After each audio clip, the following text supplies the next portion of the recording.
Eric Hobsbawm. 19. A Era dos Extremos. 18. Feiticeiros e aprendizes. As ciências naturais. Você acha que há lugar para a filosofia no mundo de hoje? Claro, mas só se for baseada no atual estado de conhecimento e realização científicos. Os filósofos não podem isolar-se contra a ciência.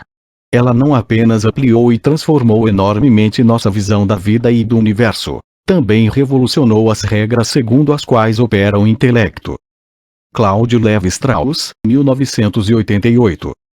O texto padrão sobre a dinâmica do gás escrito pelo autor quando desfrutava de uma bolsa da Fundação Guggenheim foi por ele descrito como tendo tido sua forma ditada pelas necessidades da indústria.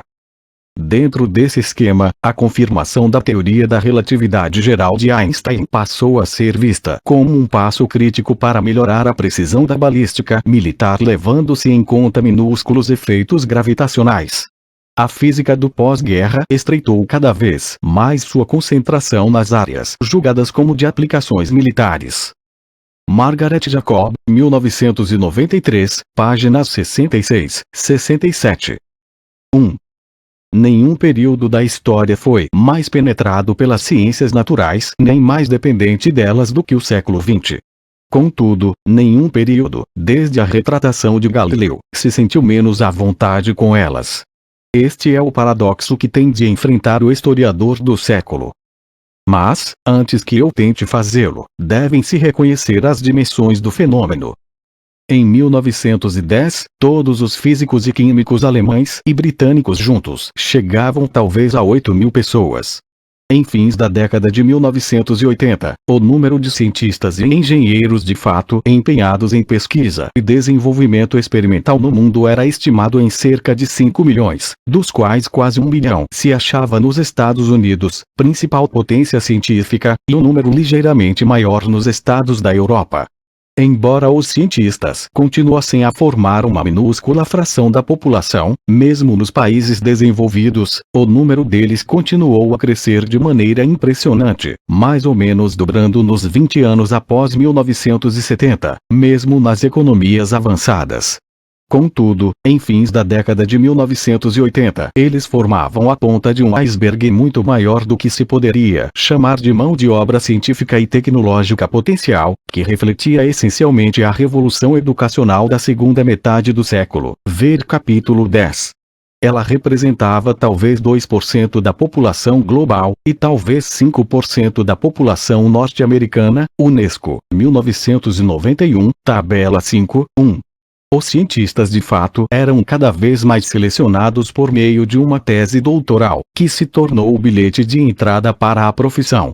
No fim da década de 1980, o país ocidental avançado típico gerava alguma coisa do tipo 130, 140 desses doutorados por ano para cada milhão de seus habitantes. Observatoire, 1991. Esses países também gastavam, sobretudo dos fundos públicos, mesmo nos países mais capitalistas, somas bastante astronômicas em tais atividades. Na verdade, as formas mais caras de grande ciência estavam fora do alcance de qualquer país individualmente a não ser, até a década de 1990, os Estados Unidos. Mas havia uma grande novidade. Apesar de 90% dos trabalhos científicos, cujo número duplicava a cada 10 anos, serem publicados em 4 idiomas, inglês, russo, francês e alemão, a ciência eurocêntrica se encerrou no século XX. A era das catástrofes, e sobretudo o trunfo temporário do fascismo, transferiu seu centro de gravidade para os Estados Unidos, onde permaneceu. Entre 1900 e 1933, só 7 prêmios Nobel de Ciência foram dados aos Estados Unidos. Mas, entre 1933 e 1970, foram 77. Os outros países de colonização europeia também se estabeleceram como centros de pesquisa independentes. Canadá, Austrália, a muitas vezes subestimada Argentina, embora alguns, por questões de tamanho e política, exportassem a maioria de seus cientistas, Nova Zelândia, África do Sul. Ao mesmo tempo, foi impressionante o surgimento de cientistas não europeus, sobretudo do leste asiático e do subcontinente indiano. Antes do fim da Segunda Guerra Mundial, só um asiático conquistara um prêmio Nobel de Ciência, C. Raman, em Física, 1930. Depois de 1946, tais prêmios foram concedidos a mais de 10 pesquisadores com nomes obviamente japoneses, indianos e paquistaneses, e isso ainda subestima tão claramente a ascensão das ciências asiáticas quanto o registro pré-1933 subestimava a ascensão da ciência americana. Contudo, no fim do século, ainda havia partes do mundo que geravam visivelmente poucos cientistas em termos absolutos, e ainda mais acentuadamente em termos relativos, como por exemplo a África e a América Latina. Contudo, um fato impressionante é que, pelo menos, um terço dos laureados asiáticos não aparece representando seu país de origem, mas como cientistas americanos. Na verdade, dos laureados americanos, 27 são imigrantes de primeira geração. Pois, num mundo cada vez mais globalizado, o fato mesmo de as ciências naturais falarem uma única língua universal e operarem sob uma única metodologia ajudou paradoxalmente a concentrá-las nos relativamente poucos centros com recursos adequados para seu desenvolvimento, isto é, nos poucos estados ricos altamente desenvolvidos, e acima de tudo nos Estados Unidos. Os cérebros do mundo, que na era das catástrofes fugiram da Europa por motivos políticos, desde 1945 foram drenados dos países pobres para os ricos por motivos sobretudo econômicos. Isso é natural, pois nas décadas de 1970 e 1980 os países capitalistas desenvolvidos gastaram quase 3/4 de todos os orçamentos do mundo em pesquisa e desenvolvimento, enquanto os pobres, em desenvolvimento, não gastaram mais de 2% a 3%, um World Social Situation 1989, página 103. Contudo, mesmo no mundo desenvolvido, a ciência foi aos poucos perdendo dispersão, em parte por causa da concentração de pessoas e recursos, por razões de eficiência, em parte porque o enorme aumento na educação superior inevitavelmente criou uma hierarquia, ou antes uma oligarquia entre seus institutos. Nas décadas de 1950 e 1960, metade dos doutorados nos Estados Unidos vinha das 15 universidades mais prestigiosas, para as quais, em consequência, acorriam os jovens cientistas mais capazes. No mundo democrático e populista, os cientistas eram uma elite, concentrada nos relativamente poucos centros subsidiados. Como espécie, ocorriam em grupos, pois a comunicação, alguém com quem conversar, era fundamental para suas atividades. Com o passar do tempo, essas atividades foram se tornando cada vez mais incompreensíveis para os não-cientistas, embora os leigos tentassem desesperadamente entendê-las, com a ajuda de uma vasta literatura de popularização, às vezes escrita pessoalmente pelos melhores cientistas. Na verdade, à medida que aumentava a especialização, mesmo os cientistas precisavam de cada vez mais publicações para explicar uns aos outros o que se passava fora de seus respectivos campos. O fato de que o século XX dependeu da ciência dificilmente precisa de prova. A ciência avançada, quer dizer, aquele conhecimento que não pode nem ser adquirido pela experiência diária, nem praticado ou mesmo compreendido sem muitos anos de escola, culminando numa formação de pós-graduação esotérica, tinha apenas uma gama relativamente estreita de aplicações práticas até o fim do século XIX. A física e a matemática do século XVII governavam os engenheiros, enquanto em meados do reinado de Vitória as descobertas elétricas e químicas de fins do século XVIII e inícios do XIX já eram essenciais à indústria e às comunicações, e as explorações de pesquisadores científicos profissionais eram reconhecidas como a ponta de lança necessária do próprio avanço tecnológico. Em suma, a tecnologia com base na ciência já se achava no âmago do mundo burguês do século XIX, embora as pessoas práticas não soubessem exatamente o que fazer com os trunfos da teoria científica, a não ser, nos casos adequados, transformá-las em ideologias, como o século XVIII fizera com Newton e o final do século XIX com Darwin. Apesar disso, vastas áreas da vida humana continuaram sendo governadas, em sua maioria, pela experiência, experimentação, habilidade, bom senso treinado e, na melhor das hipóteses, difusão sistemática de conhecimento sobre as melhores práticas e técnicas existentes. Foi visivelmente o que aconteceu com a agricultura, construção civil e medicina, e na verdade com uma vasta gama de atividades que proporcionavam aos seres humanos suas necessidades e luxos. Num determinado momento, no último terço do século, isso começou a mudar. Na era dos impérios, começaram a tornar-se visíveis não apenas os contornos da moderna tecnologia, só é preciso pensar nos automóveis, aviação, rádio e cinema, mas também os da moderna teoria científica, relatividade, o quantum, a genética. Além disso, via-se agora que as mais esotéricas e revolucionárias descobertas da ciência tinham potencial tecnológico imediato, da telegrafia sem fio ao uso médico dos raios-x, ambos baseados em descobertas da década de 1890.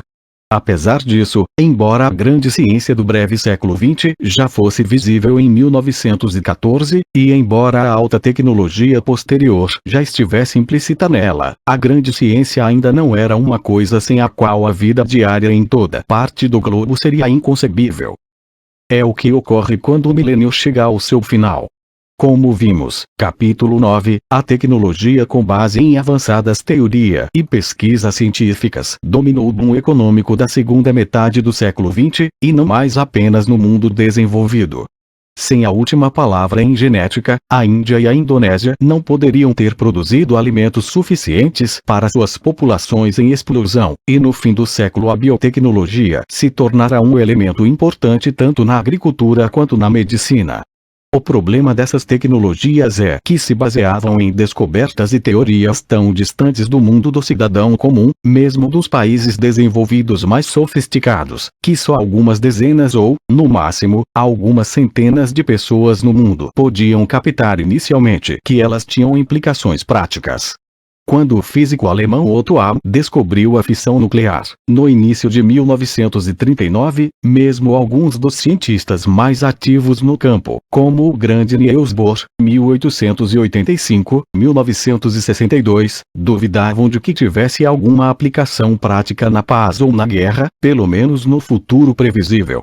E se os físicos que entendiam seu potencial não tivessem falado a seus generais e políticos, estes sem dúvida teriam continuado na ignorância, a menos que fossem eles próprios físicos com pós-graduação, o que era muito improvável.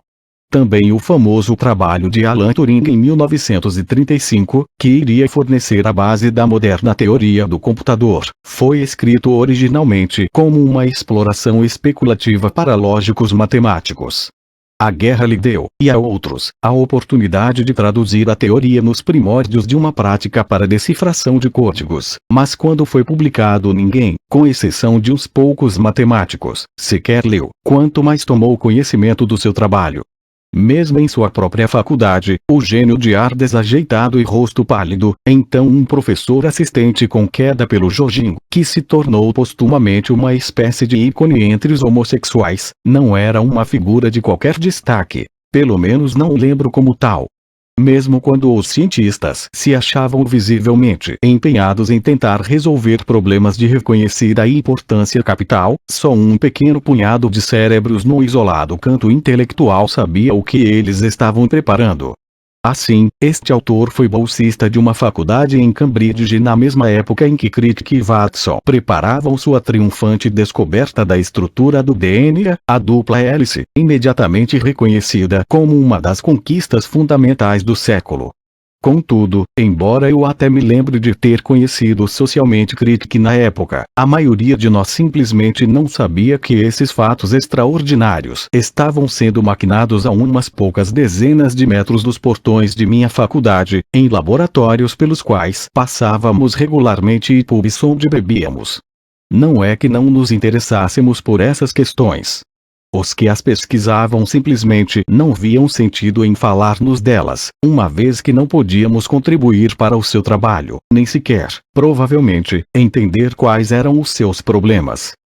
Apesar disso, por mais esotéricas e incompreensíveis que fossem as inovações da ciência, assim que eram feitas, se traduziam quase imediatamente em tecnologias práticas.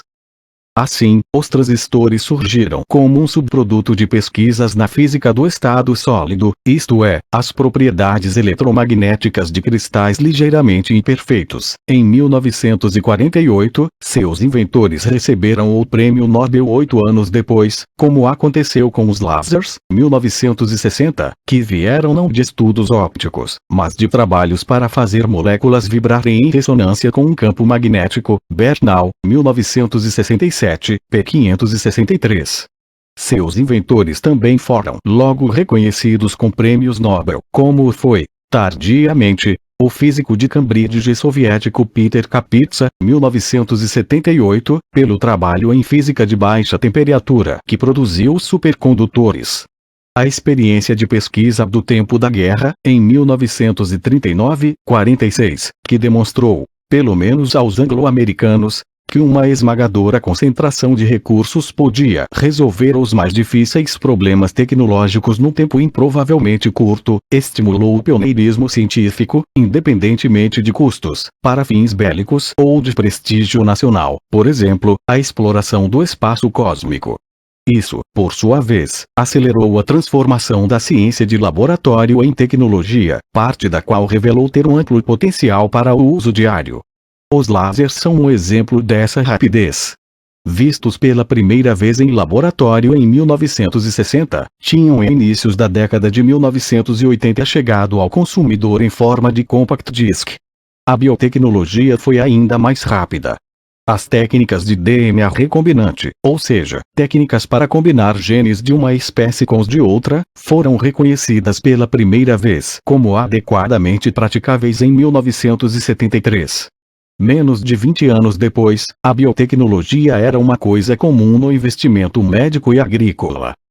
Além disso, graças em grande parte à espantosa explosão de teoria e prática da informação, novos avanços científicos foram se traduzindo, em espaços de tempo cada vez menores, numa tecnologia que não exigia qualquer compreensão dos usuários finais. O resultado ideal era um conjunto de botões ou teclado inteiramente à prova de erro, que requeria apenas apertar-se no lugar certo para ativar um procedimento que se movimentava, se corrigia e, até onde possível, tomava decisões, sem exigir maiores contribuições das qualificações e inteligência limitadas e inconfiáveis do ser humano médio. Na verdade, idealmente, podia-se programar o procedimento para dispensar de todo a intervenção humana, a não ser quando alguma coisa dava errado. A cobrança nos caixas dos supermercados na década de 1990 tipificava essa eliminação do elemento humano. Não exigia do operador humano mais que reconhecer as cédulas e moedas do dinheiro local e registrar a quantidade entregue pelo cliente. Um scanner automático traduzia o código de barras do artigo num preço, somava todos os preços, deduzia o total da quantia entregue pelo cliente, e dizia ao operador quanto dar de troco. O procedimento para assegurar o desempenho de todas essas atividades é extraordinariamente complexo, pois se baseia numa combinação de maquinaria enormemente sofisticada e programação bastante elaborada. Contudo, a menos ou até que alguma coisa desse errado, esses milagres de tecnologia científica de fins do século XX não exigiam mais dos operadores que o reconhecimento dos números cardinais, um mínimo de atenção e uma capacidade um tanto maior de concentrada tolerância de tédio. Não exigia sequer alfabetização.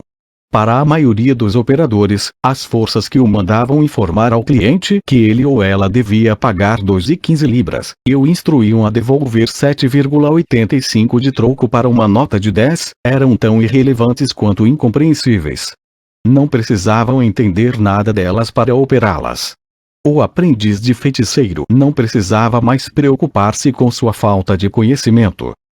Para fins práticos, a situação do operador de checkout do supermercado representava a norma humana de fins do século XX. Os milagres da tecnologia científica de vanguarda, que não precisamos entender nem modificar, mesmo que saibamos, ou julguemos saber, o que está acontecendo. Outra pessoa o fará ou já fez por nós.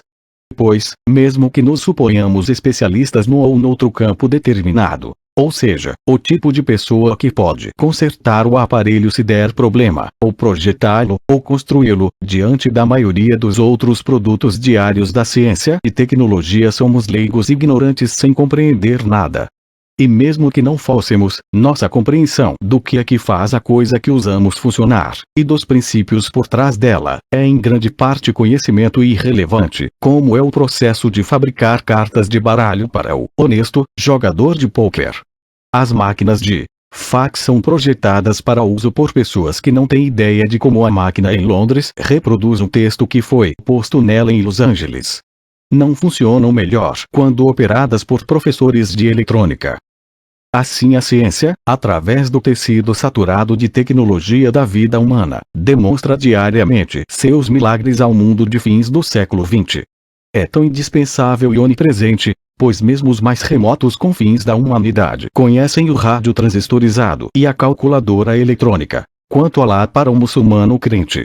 É discutível quando essa capacidade de certas atividades humanas produzirem resultados sobre-humanos se tornou parte da consciência comum, pelo menos nas partes urbanas das sociedades industriais desenvolvidas. Certamente foi após a explosão da primeira bomba nuclear, em 1945. Contudo, não pode haver dúvida de que o século XX foi aquele em que a ciência transformou tanto o mundo quanto o nosso conhecimento dele.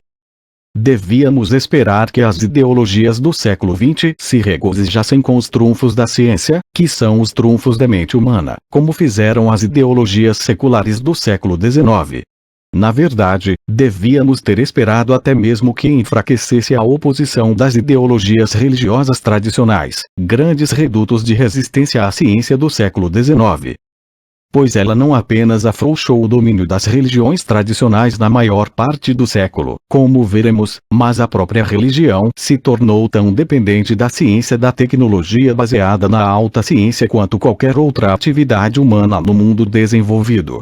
Se necessário, um bispo, imã ou homem santo na década de 1900 podia realizar suas atividades como se Galileu, Newton, Faraday ou Lavoisier jamais houvessem existido, ou seja, com base em tecnologia do século XV, e a tecnologia do século XIX não criou problemas de compatibilidade com a teologia ou textos sacros.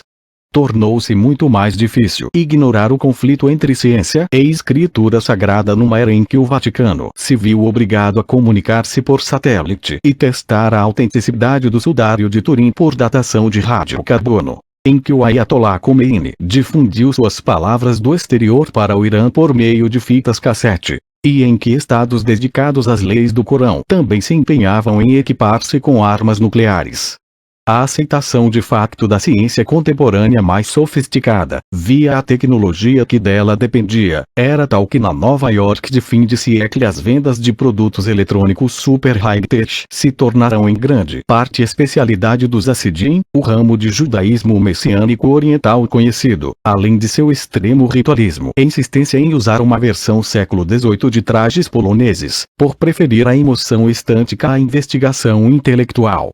Sob certos aspectos, a superioridade da ciência era até mesmo oficialmente aceita. Os protestantes fundamentalistas nos Estados Unidos, que rejeitavam a teoria da evolução como não evangélica, tendo o mundo sido criado em sua atual versão em 6 dias, exigiram que a doutrina de Darwin fosse substituída, ou pelo menos contrabalançada, pela doutrina que eles chamavam de ciência da criação.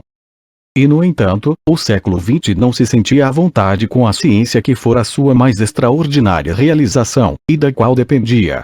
O progresso das ciências naturais se deu contra um fulgor, ao fundo, de desconfiança e medo, de vez em quando explodindo em chamas de ódio e rejeição da razão e de todos os seus produtos.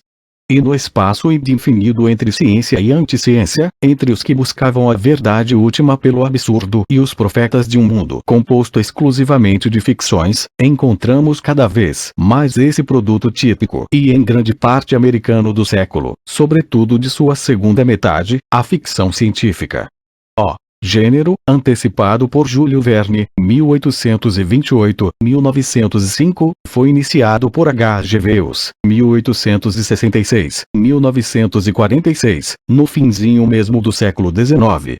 Embora suas formas mais juvenis, como os conhecidos westerns espaciais da TV e da tela grande, com cápsulas cósmicas em lugar de cavalos e raios da morte em lugar dos trabucos de 6 balas, continuassem a velha tradição de aventuras fantásticas com engenhocas ragtech. Na segunda metade do século as contribuições mais sérias ao gênero se inclinaram para uma visão mais sombria ou pelo menos ambígua da condição humana e suas perspectivas. A desconfiança e o medo da ciência eram alimentados por 4 sentimentos: o de que a ciência era incompreensível, o de que suas consequências, tanto práticas quanto morais, eram imprevisíveis e provavelmente catastróficas, o de que ela acentuava o desamparo do indivíduo e solapava a autoridade. Tampouco devemos ignorar o sentimento de que, na medida em que a ciência interferia na ordem natural das coisas, era inerentemente perigosa. Os primeiros 2 sentimentos eram partilhados tanto por cientistas quanto leigos, os 2 últimos pertenciam basicamente aos de fora. Os leigos só podiam reagir contra seu senso de impotência buscando coisas que a ciência não pode explicar. Na linha do Hamletiano, há mais coisas entre o céu e a terra do que sonha a tua vã filosofia, recusando-se a acreditar que elas pudessem algum dia ser explicadas pela ciência oficial, e ansiando por acreditar no inexplicável porque parecia absurdo. Pelo menos num mundo desconhecido e incognoscível, todos estariam igualmente impotentes. Quanto maiores os trunfos palpáveis da ciência, maior a fome de buscar o inexplicável. Pouco depois da Segunda Guerra Mundial, que culminou na bomba atômica, os americanos, 1947, acompanhados depois por seus seguidores culturais, os britânicos, passaram a ver a chegada em massa de objetos voadores não identificados, claramente inspirados pela ficção científica.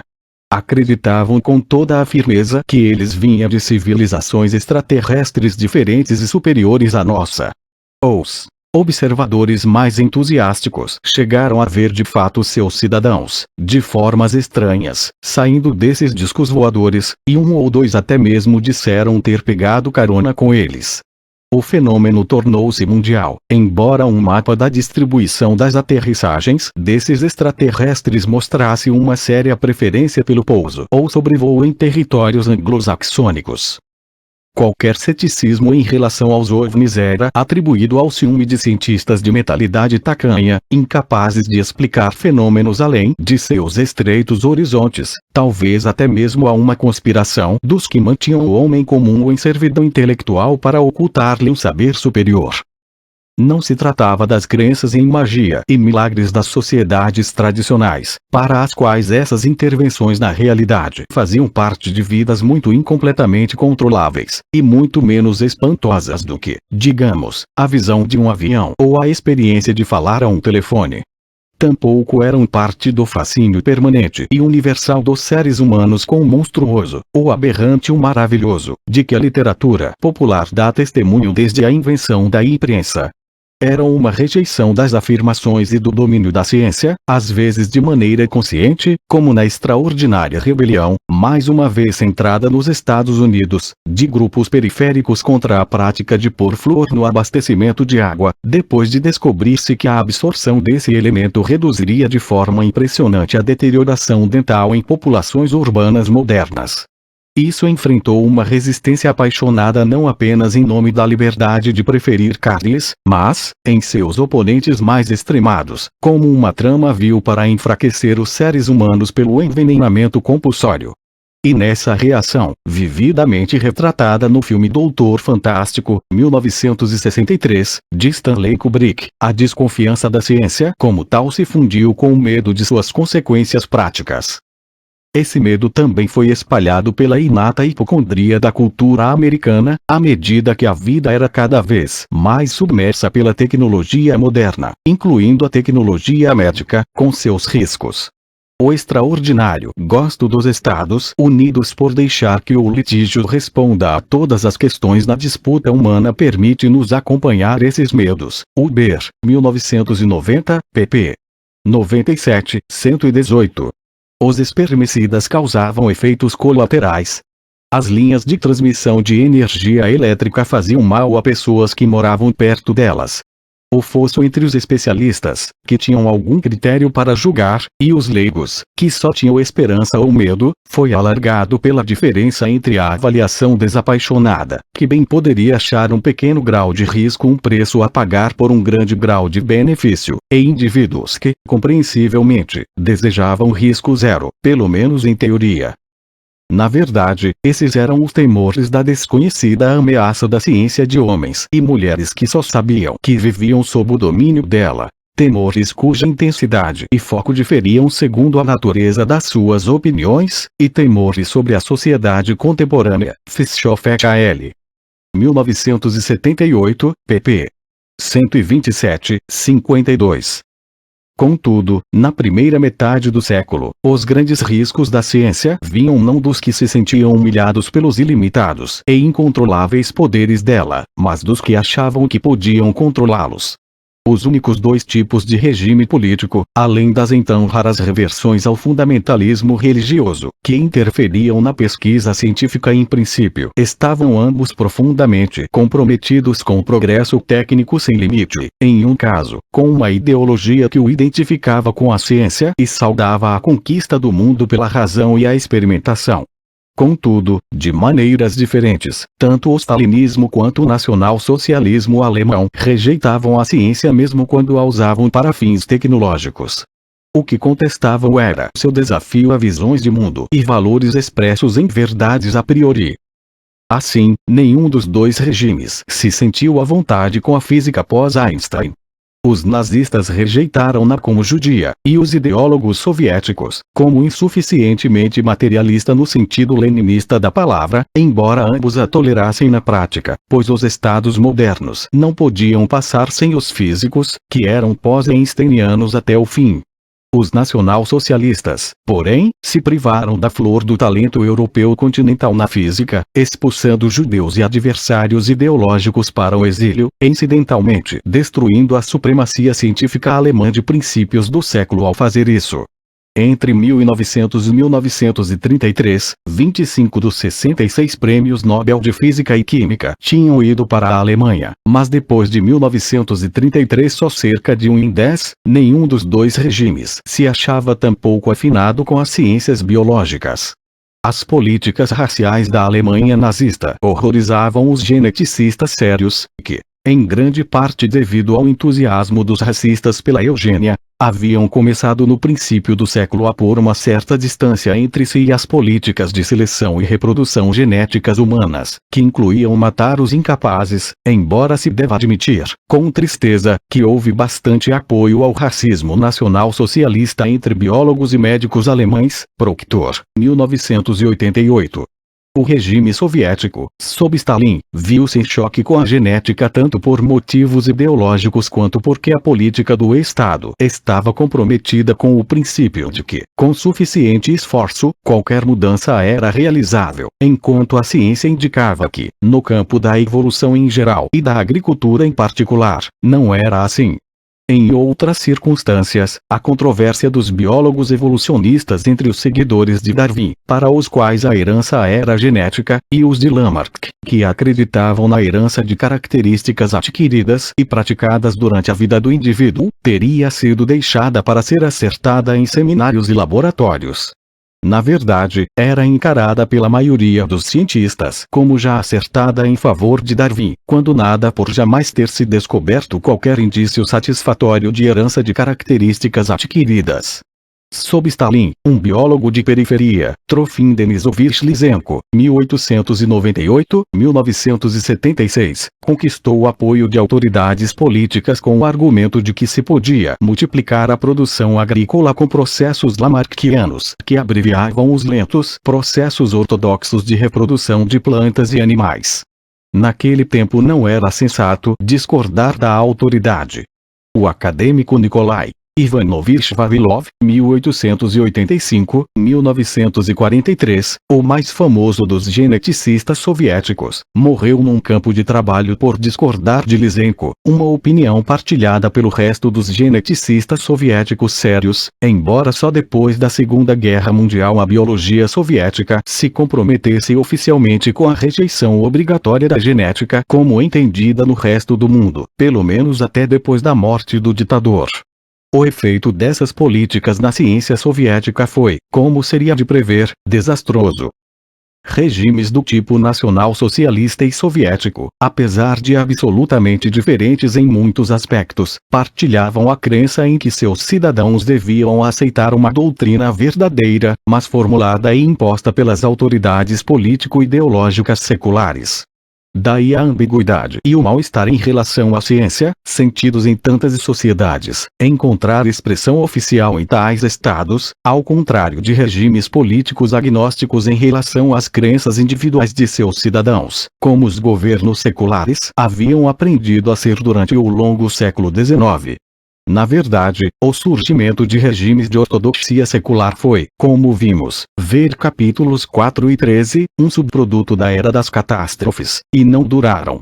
De qualquer modo, a tentativa de forçar a ciência a entrar em camisas de força ideológicas foi visivelmente contraprodutiva, onde se fez a sério, como na biologia soviética, ou ridícula, onde se deixou a ciência seguir seu próprio caminho, enquanto a superioridade da ideologia era simplesmente afirmada, como na física alemã e soviética. A imposição oficial de critérios para a validade da teoria científica no fim do século XX foi, mais uma vez, deixada a regimes baseados no fundamentalismo religioso. Apesar disso, persistiu o desconforto, inclusive porque a própria ciência se tornou cada vez mais inacreditável e incerta. Mas até a segunda metade do século esse desconforto não se devia ao temor dos resultados práticos da ciência. É verdade que os próprios cientistas sabiam melhor que ninguém quais poderiam ser as consequências potenciais de suas descobertas. Desde a época em que a primeira bomba atômica se tornou operacional, 1945, alguns deles advertiram seus senhores no governo sobre as forças destrutivas de que o mundo agora dispunha. Mas a ideia de que ciência é igual a catástrofe potencial pertenceu essencialmente à segunda metade do século. Em sua primeira fase, o pesadelo da guerra nuclear, até a era de superconfronto depois de 1945. Em sua fase posterior e mais universal, até a era de crise que começou na década de 1970. Contudo, a era das catástrofes, talvez por ter diminuído, de modo impressionante, o ritmo do crescimento econômico mundial, ainda foi de complacência científica sobre a capacidade humana de controlar os poderes da natureza, ou, na pior das hipóteses, sobre a capacidade da natureza de adaptar-se ao pior que o homem pudesse fazer. 177 Por outro lado, o que deixava os próprios cientistas inquietos então era sua nova incerteza sobre o que fazer com suas teorias e descobertas. 2. Em determinado período na Era dos Impérios, partiram-se os laços entre as descobertas dos cientistas e a realidade baseada na experiência dos sentidos ou por eles imaginável. E o mesmo se deu com os laços entre a ciência e o tipo de lógica baseado no senso comum ou por ele imaginado. Os dois rompimentos reforçaram-se um ao outro, pois o progresso das ciências naturais passou a depender cada vez mais de pessoas escrevendo equações, ou seja, sentenças matemáticas, em pranchetas de papel, do que fazendo experiências em laboratório. O século XX seria o século dos teóricos, dizendo aos práticos o que deviam buscar e encontrar à luz de suas teorias. Em outras palavras, o século dos matemáticos. A biologia molecular, na qual, me informa uma boa autoridade, ainda há muito pouca teoria, é uma exceção. Não que a observação e a experimentação fossem secundárias.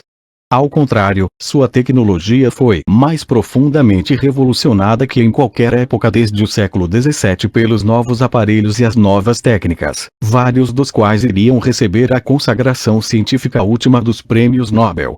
Para citar apenas um exemplo, as limitações da ampliação simplesmente óptica foram superadas pelo microscópio eletrônico, 1937, e pelo radiotelescópio, 1957, com o resultado de que se tornou possível uma penetração muito mais profunda no reino molecular e mesmo atômico e nas distâncias do universo. Nas décadas recentes, a automação da rotina, e formas cada vez mais complexas de atividade e cálculo de laboratório, como as por computadores, elevaram mais e enormemente os poderes dos experimentadores, observadores, e cada vez mais dos teóricos construtores de modelos. Em alguns campos, notadamente na astronomia, isso levou a fazerem-se descobertas, às vezes por acaso, que posteriormente levaram à inovação teórica. A moderna cosmologia é no fundo o resultado de duas dessas descobertas. A observação, por Hubble, de que o universo deve estar em expansão, com base nas análises dos espectros das galáxias, 1929, e a descoberta por Penzias e Wilson da radiação de origem cósmica, ruído de rádio, em 1965. Apesar disso, embora a ciência seja e deva ser uma colaboração entre cientistas e práticos, no breve século XX eram os teóricos que estavam na direção.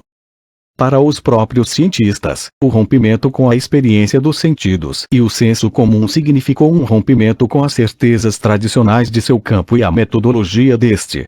As consequências disso podem ser mais bem vividamente ilustradas seguindo-se a rainha das ciências na primeira metade do século, a física. De fato, na medida em que essa disciplina ainda é a que trata dos menores elementos da matéria, viva ou morta, e com a constituição e estrutura do maior conjunto de matéria, o universo, a física continuava sendo o pilar central das ciências naturais mesmo no fim do século, embora na segunda metade sofresse crescente competição das ciências vitais, transformadas após a década de 1950 pela revolução na biologia molecular. Nenhum campo das ciências parecia mais firme, coerente e metodologicamente certo que a física newtoniana, cujas bases foram solapadas pelas teorias de Planck e Einstein e pela transformação da teoria atômica que se seguiu à descoberta da radioatividade na década de 1890.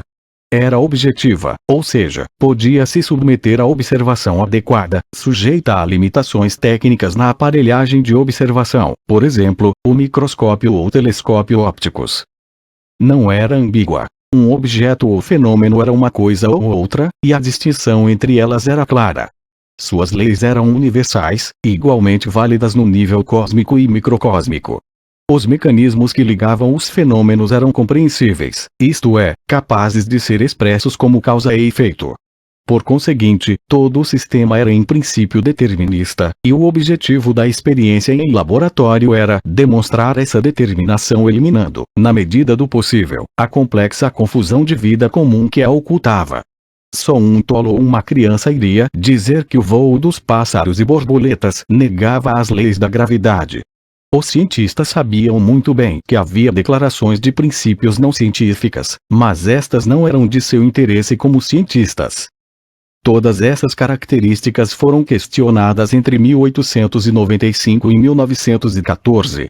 Era a luz um contínuo movimento de onda ou uma emissão de discretas partículas, fótons, como queria Einstein, seguindo Planck? Às vezes era melhor tratá-la como uma coisa, outras vezes, como outra. Mas como elas se relacionavam, no caso de se relacionarem? Que era de fato a luz? Como declarou o próprio grande Einstein, 20 anos depois de criado o enigma, hoje temos duas teorias da luz, ambas indispensáveis, mas, deve-se admitir, sem qualquer relação lógica entre si, apesar de 20 anos de colossal esforço dos físicos teóricos, Walton, 1970, p. 1017. Que se passava dentro do átomo, que era agora visto não como, segundo indicava seu nome grego, a menor unidade possível, e portanto indivisível, da matéria, mas como um complexo sistema que consistia de uma variedade de partículas ainda mais elementares. A primeira suposição, após a grande descoberta do núcleo atômico por Rutherford em 1911, em Manchester, um trunfo da imaginação experimental e a base da moderna física nuclear e do que acabou sendo chamado de grande ciência, foi que os elétrons circulavam em órbitas em torno de seu núcleo, à maneira de um sistema solar miniaturizado. Contudo, quando se investigou a estrutura de átomos individuais, notadamente o de hidrogênio em 1912-13 por Niels Bohr, que sabia dos quanta de Max Planck, os resultados mostraram, mais uma vez, um profundo conflito entre o que os seus elétrons faziam e, palavras suas, o grupo admiravelmente coerente de concepções que foi corretamente chamado de teoria clássica da eletrodinâmica, Walton, 1970, p. 1028. O modelo de Bohr funcionou, isto é, tinha força explanatória brilhante e força previsiva, mas era inteiramente absurdo e irracional do ponto de vista da mecânica newtoniana clássica, e de qualquer forma desautorizava qualquer ideia do que de fato acontecia dentro do átomo quando o elétron saltava, ou de outro modo passava de uma órbita para outra, ou do que acontecia entre um momento em que era descoberto em uma e quando aparecia em outra. Que acontecia, de fato, às certezas da própria ciência, quando se tornava claro que o próprio processo de observar fenômenos num nível subatômico na verdade os modificava. Por esse motivo, quanto mais precisamente queremos conhecer a posição de uma partícula subatômica, mais incerta deve ser a velocidade dela. Já se disse de qualquer meio de observação detalhada para descobrir onde está realmente um elétron. Olhá-lo é derrubá-lo. Weisskopf, 1980, p. 37. Esse foi o paradoxo que um brilhante jovem físico alemão, Werner Heisenberg, generalizou em 1927 no famoso princípio da incerteza que traz o seu nome. O fato mesmo de que o nome se concentre em incerteza é significativo, pois indica o que preocupava os exploradores do novo universo científico quando deixavam para trás as certezas do velho. Não que eles próprios estivessem incertos ou produzissem resultados duvidosos. Ao contrário, suas previsões teóricas, por mais implausíveis e bizarras que fossem, eram constatadas pela monótona observação e experiência, desde a época em que a teoria da relatividade geral de Einstein apareceu, 1915, e foi constatada em 1919 por uma expedição britânica de observação de um eclipse, que descobriu que a luz de algumas estrelas distantes era desviada em direção ao Sol, como previa a teoria. Para fins práticos, a física das partículas era tão sujeita a regularidade e tão previsível quanto a física newtoniana, embora de uma maneira diferente. E de qualquer modo, no nível supraatômico, Newton e Galileu continuavam completamente válidos. O que deixava os cientistas nervosos era que não sabiam como juntar o velho e o novo. Entre 1924 e 1927, as dualidades que tanto perturbavam os físicos no primeiro quartel do século foram eliminadas, ou antes postas de lado, por um brilhante golpe da física matemática, a construção da mecânica quântica, imaginada quase uma simultaneamente em vários países. A verdadeira realidade dentro do átomo não era onda nem partícula, mas indivisíveis estados quânticos que se manifestavam potencialmente como qualquer uma das duas, ou como ambas. Era inútil encará-la como um movimento contínuo ou descontínuo, porque não podemos, nem agora nem nunca, seguir passo a passo o caminho do elétron. Conceitos da física clássica como posição, velocidade ou impulso não se aplicam além de determinados pontos, assinalados pelo princípio da incerteza de Heisenberg. Mas, claro, para além desses pontos aplicam-se outros conceitos, que produzem resultados que estão longe de ser incertos. Estes surgem dos padrões específicos produzidos pelas ondas ou vibrações de elétrons, de carga negativa, mantidos, dentro do espaço confinado do átomo, perto do núcleo, positivo. Sucessivos estados quânticos dentro desse espaço confinado produzem padrões bem definidos de frequências diferentes, que, como mostrou Schrödinger em 1926, podem ser calculados, como também a energia correspondente a cada um deles, mecânica de onda. Esses padrões de elétrons tinham um poder preditivo e explanatório bastante notável. Assim, muitos anos depois, quando se produziu plutônio pela primeira vez em reações nucleares, em Los Alamos, a caminho da preparação da primeira bomba atômica, as quantidades eram tão pequenas que suas propriedades não puderam ser observadas.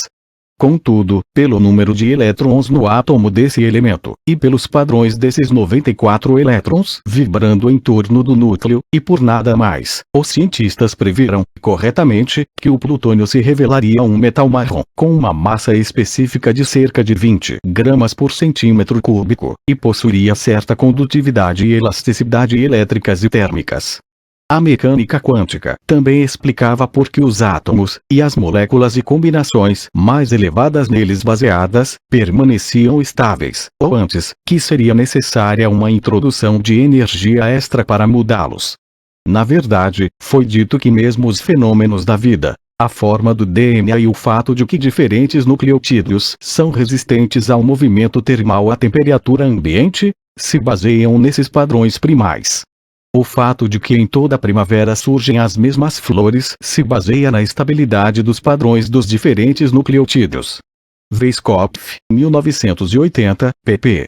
35, 8. Contudo, esse grande e espantosamente frutífero avanço na exploração da natureza foi conseguido sobre as ruínas do que se considerava certo e adequado na teoria científica, e por uma voluntária suspensão da descrença, que não só os cientistas mais velhos acharam problemática. Veja-se a antimatéria, que Paul Dirac propôs em Cambridge, depois de ter descoberto, 1928, que suas equações tinham soluções correspondentes a estados de elétrons como uma energia menor que a energia zero do espaço vazio. O conceito de antimatéria, sem sentido em termos do dia a dia, tem sido manipulado com sorte por físicos desde então. Weinberg, 1977, pp. 23, 4.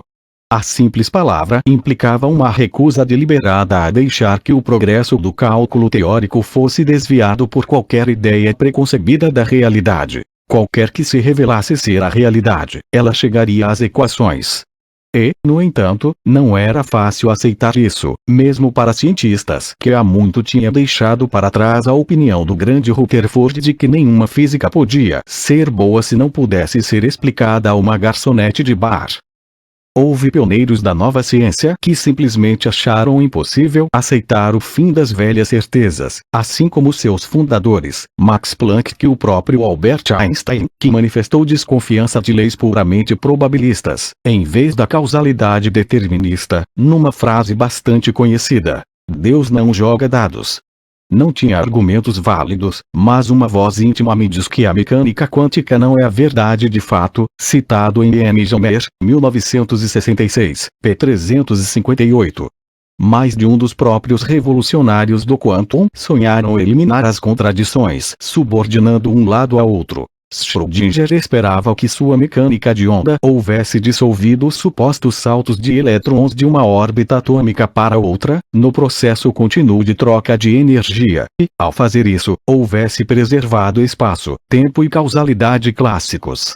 Revolucionários pioneiros relutantes, notadamente Planck e Einstein, suspiraram de alívio, mas em vão. O jogo era novo. As velhas regras não mais se aplicavam. Podiam os físicos aprender a viver com a permanente contradição? Niels Bohr achava que podiam e deviam. Não havia como expressar a totalidade da matéria numa descrição única, em vista da natureza da linguagem humana.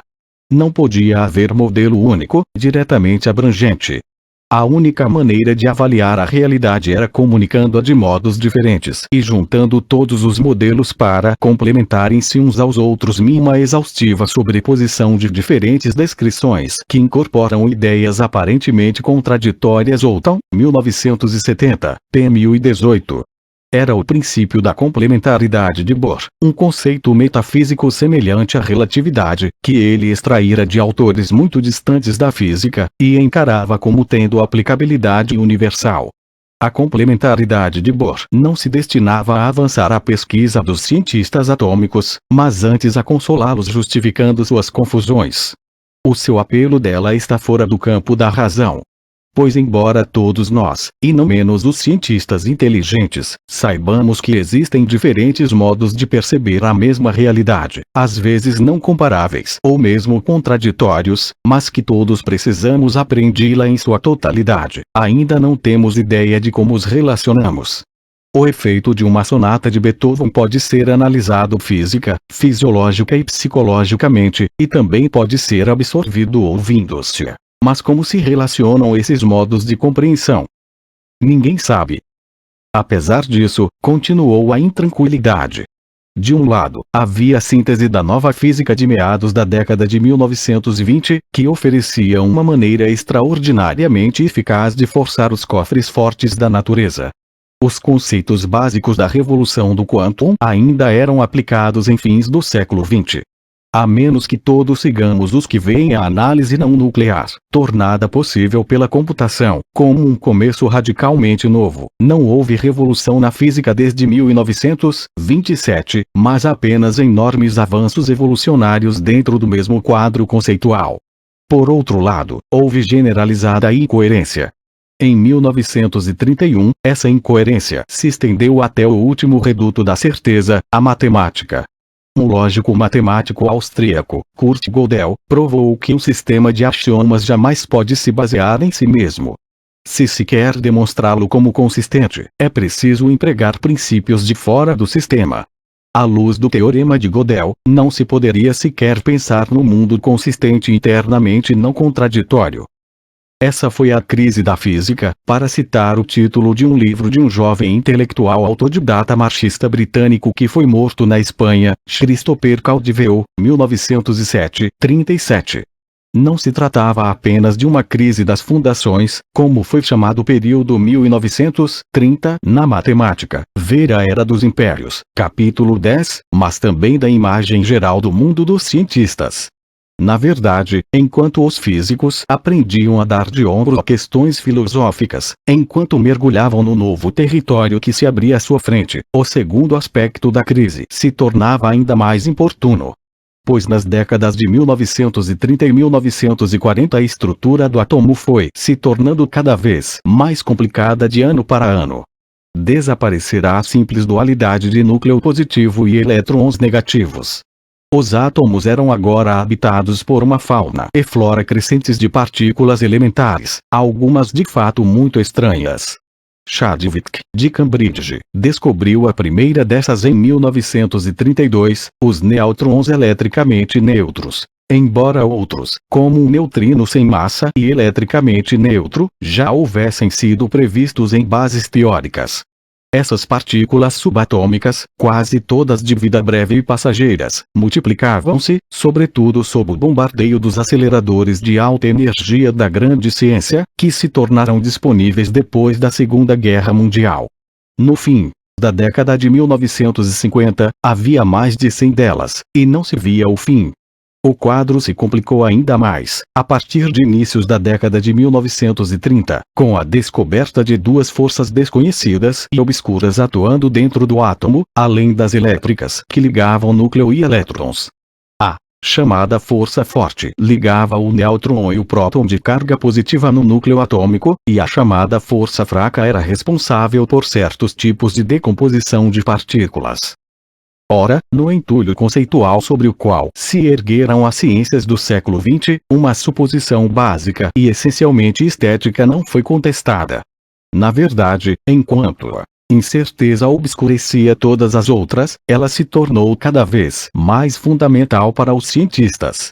Como o poeta Keats, eles acreditavam que beleza é verdade, verdade é beleza, embora o critério de beleza deles não fosse o dele. Uma bela teoria, que era em si uma presunção de verdade, devia ser elegante, econômica e geral.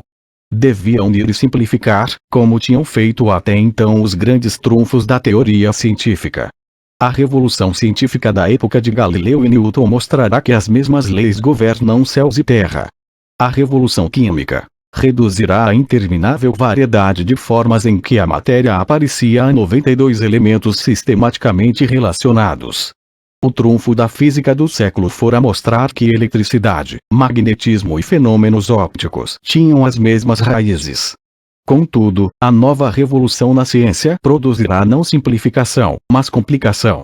A maravilhosa teoria da relatividade de Einstein, que descrevia a gravidade como uma manifestação da curvatura do espaço-tempo, na verdade introduziu uma perturbadora dualidade na natureza. De um lado estava o palco, o espaço-tempo curvo, a gravidade; de outro, os atores, os elétrons, os prótons, os campos eletromagnéticos. E não havia elo entre eles. Weinberg, 1979, p. 43.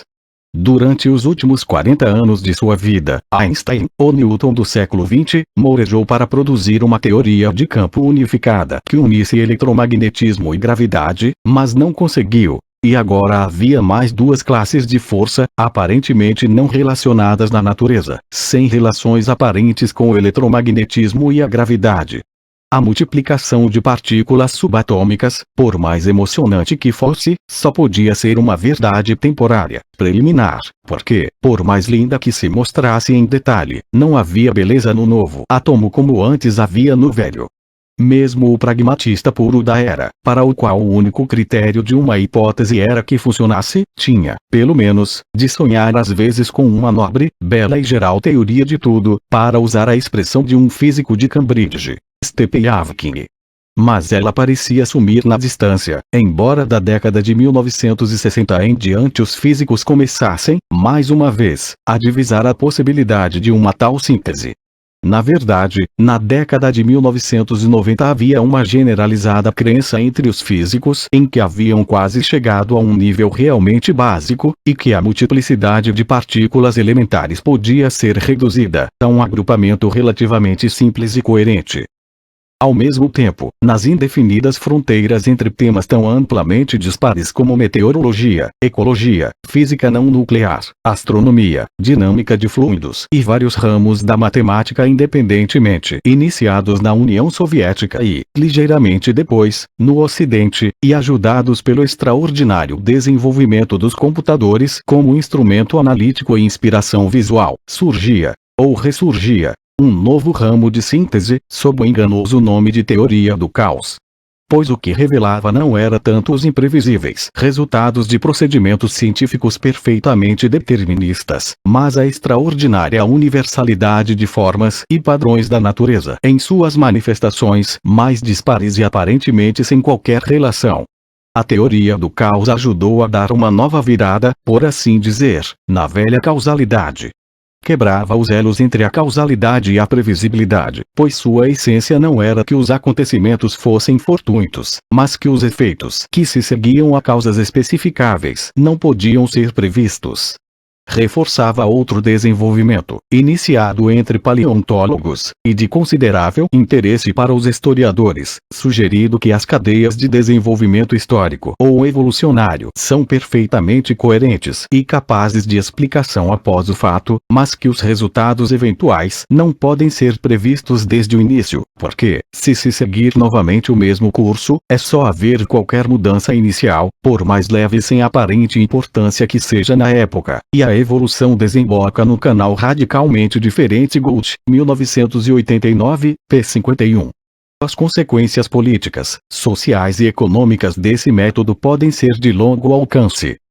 Além disso, havia o absurdo, puro e simples, que era grande parte do mundo dos novos físicos.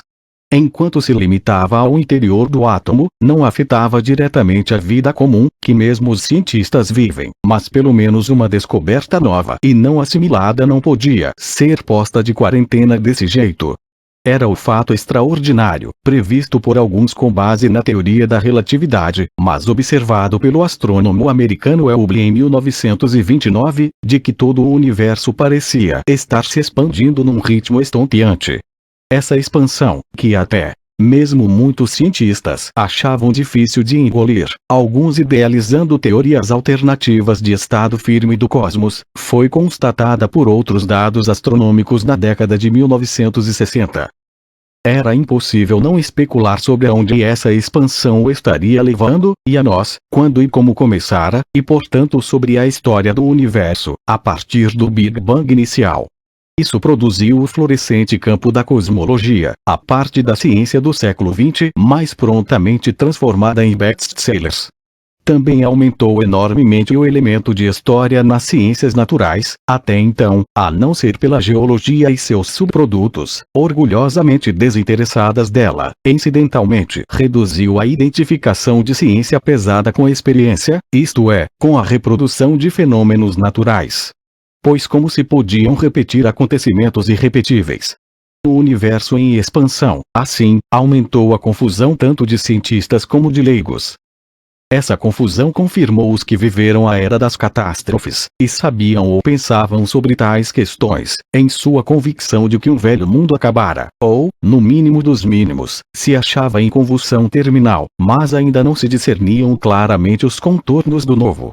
O grande Max Planck não tinha dúvida sobre a relação entre a crise na ciência e na vida externa. Estamos vivendo um momento bastante singular da história. É um momento de crise no sentido literal desta palavra.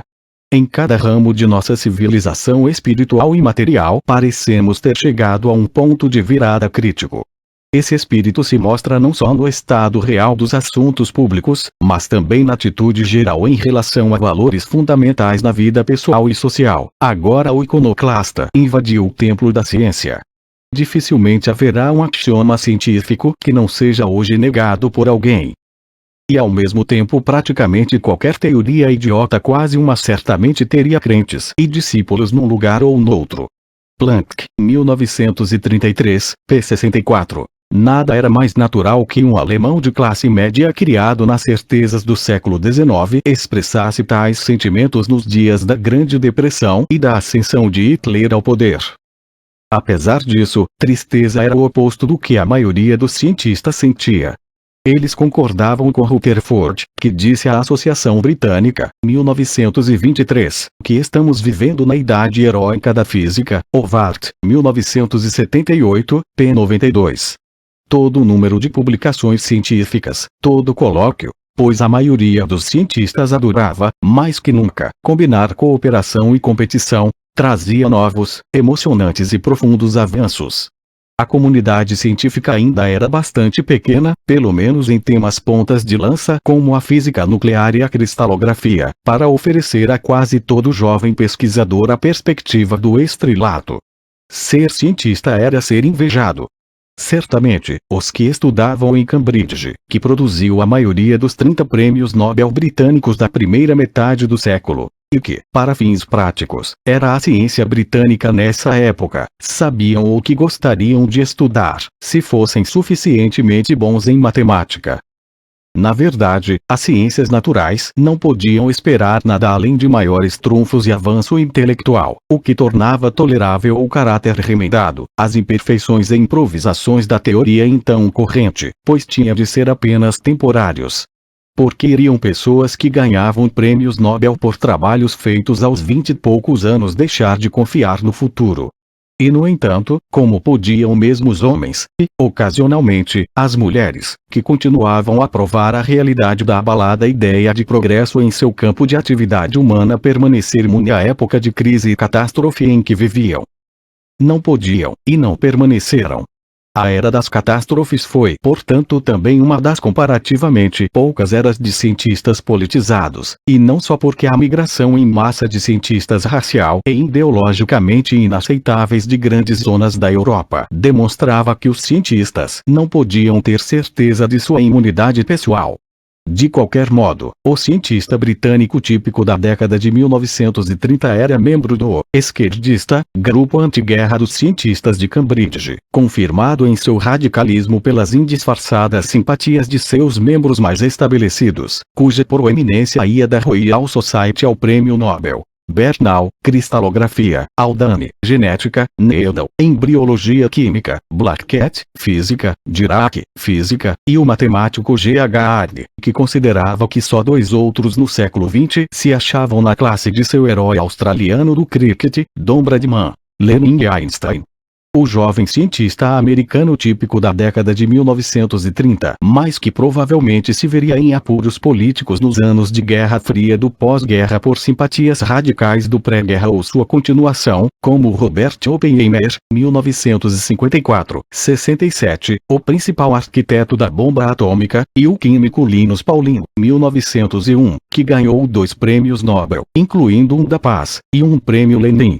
O cientista francês típico era simpatizante da Frente Popular da década de 1930 e ativo partidário da resistência durante a guerra. Não eram muitos os franceses que estavam entre esses últimos. O cientista refugiado típico da Europa Central dificilmente poderia não ser hostil ao fascismo, por mais desinteressado das questões públicas que fosse.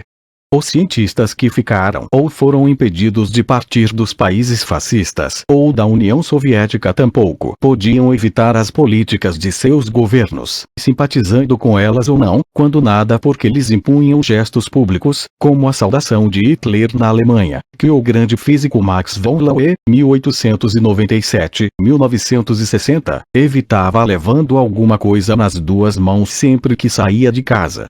Ao contrário das ciências sociais e humanas, essa politização era incomum nas ciências naturais, cujo tema não exige, nem sequer sugere, opiniões sobre assuntos humanos, a não serem partes das ciências da vida, embora muitas vezes sugira opiniões sobre Deus. Contudo, os cientistas eram mais diretamente politizados por sua crença em que os leigos, incluindo os políticos, não tinham ideia do extraordinário potencial que a ciência moderna, adequadamente usada, punha à disposição da sociedade humana. Tanto o colapso da economia mundial quanto a ascensão de Hitler pareceram confirmar isso de modos diferentes. Por outro lado, a dedicação machista oficial da União Soviética e de sua ideologia às ciências naturais levou muitos ocidentais nessa época a vê-la como um regime adequado para realizar esse potencial. Tecnocracia e radicalismo convergiram, porque nesse ponto era a esquerda política, com seu compromisso ideológico com a ciência, racionalismo e progresso, ridicularizado pelos conservadores com o novo termo cientificismo, que naturalmente representava o reconhecimento e apoio adequados à função social da ciência, para citar o título de um influentíssimo livro e manifesto da época, Bernal, 1939, caracteristicamente escrito por um físico brilhante e militantemente marxista. Foi igualmente característico que o governo da Frente Popular Francesa de 1936-9 estabelecesse o primeiro subsecretariado de pesquisa científica, ocupado pela laureada com o Nobel Irene Joliot-Curie, e desenvolvesse o que ainda é o principal mecanismo para financiar a pesquisa francesa, o CNRS, Centre National de la Recherche Scientifique. Na verdade, tornou-se cada vez mais óbvio, pelo menos para os cientistas, que era necessário não apenas financiamento público, mas uma pesquisa organizada publicamente. Os serviços científicos do governo britânico, que em 1930 empregavam um grandioso total de 743 cientistas, não podiam ser adequados. 30 anos depois, empregavam mais de 7.000, Bernal, 1967, p. 931. A era de ciência politizada atingiu o auge na Segunda Guerra Mundial, o primeiro conflito desde a era jacobina da Revolução Francesa em que cientistas se mobilizaram sistemática e fundamentalmente para fins militares. É provável que de modo mais efetivo do lado dos aliados do que do da Alemanha, Itália e Japão, porque jamais esperaram ganhar rapidamente com recursos e métodos disponíveis de imediato, ver capítulo 1. Tragicamente, a própria guerra nuclear foi a filha do antifascismo. Uma simples guerra entre Estados-nações certamente não teria levado os físicos nucleares de ponta, eles próprios em grande parte refugiados ou exilados do fascismo, a exortar os governos britânico e americano a construir uma bomba nuclear. E o próprio horror desses cientistas com seu feito, suas desesperadas lutas de última hora para impedir os políticos e generais de usar de fato a bomba, dão testemunho da força das paixões políticas. Na verdade, até onde as campanhas antinucleares após a Segunda Guerra Mundial tiveram um maciço apoio na comunidade científica, foi entre os membros das gerações antifascistas politizadas. Ao mesmo tempo, a guerra finalmente convenceu os governos de que o empenho de recursos até então inimagináveis na pesquisa científica era tão praticável quanto, no futuro, essencial. Nenhuma economia, com exceção da americana, podia ter financiado os 2 bilhões de dólares, valores do tempo da guerra, necessários para construir a bomba atômica durante a guerra. Mas também é verdade que governo algum teria, antes de 1940, sonhado em gastar mesmo uma pequena fração dessa quantia num projeto especulativo, baseado em alguns cálculos incompreensíveis de acadêmicos descabelados. Após a guerra, o céu, ou antes o tamanho da economia apenas, tornou-se o limite nos orçamentos e empregos científicos. Na Década de 1970, o governo americano financiou 2/3 dos custos da pesquisa básica naquele país, que então chegavam a 5 bilhões de dólares por ano, e empregava alguma coisa em torno de 1 milhão de cientistas e engenheiros. Walton, 1978, pp. 227, 8. 3. A temperatura política da ciência caiu após a Segunda Guerra Mundial.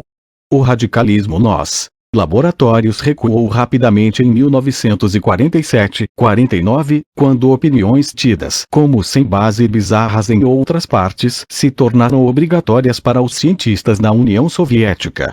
Mesmo a maioria dos até então leais comunistas achava o lisenquismo impossível de engolir. Além disso, tornou-se cada vez mais evidente que os regimes modelados com base no sistema soviético não eram nem material, nem moralmente atraentes, pelo menos para a maioria dos cientistas. Por outro lado, apesar de muita propaganda, a Guerra Fria entre o Ocidente e o bloco soviético jamais gerou nada parecido às paixões políticas antes despertadas pelo fascismo.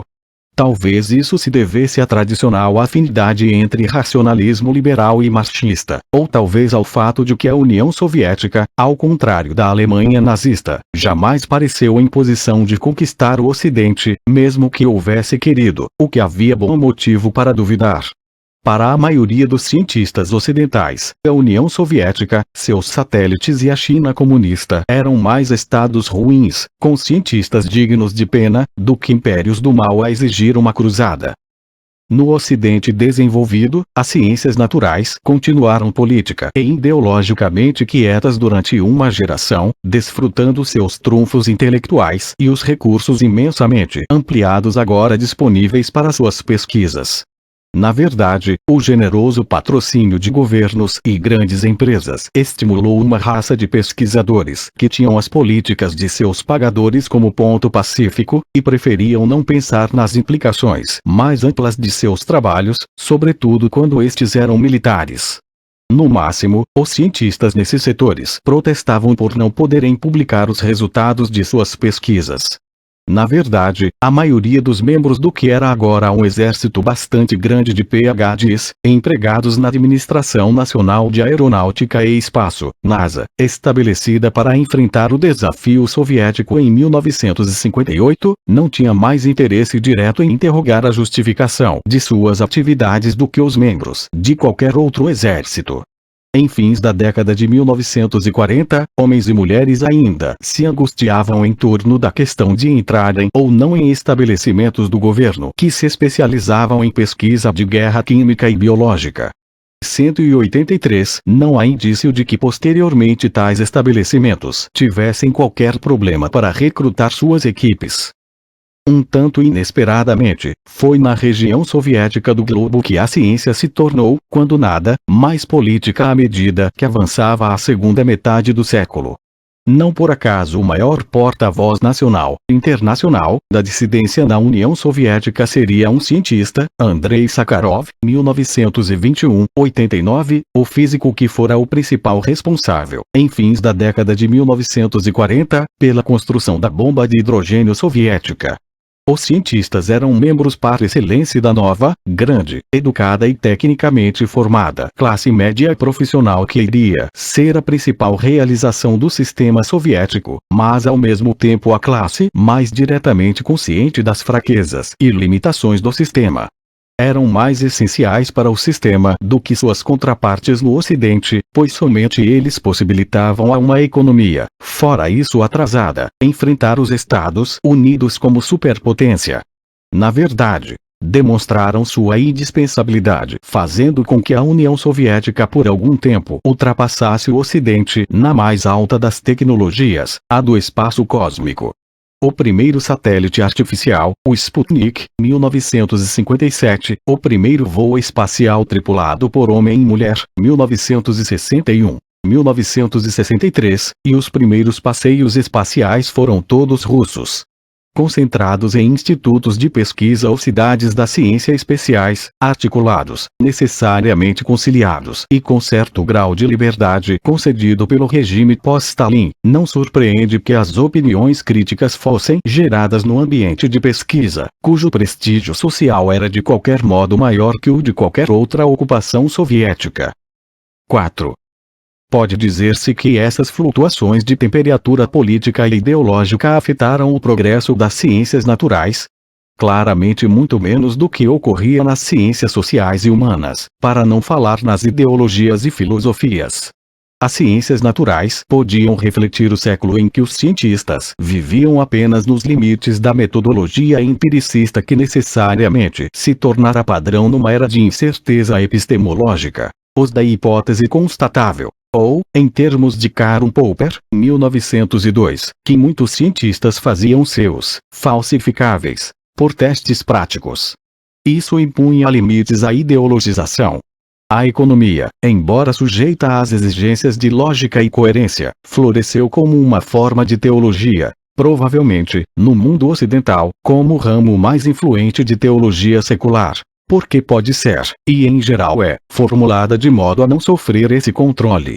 A física não pode. Assim, enquanto é fácil demonstrar que as escolas em conflito e as modas em mudança no pensamento econômico refletem diretamente a experiência contemporânea e o debate ideológico, o mesmo não se dá com a cosmologia.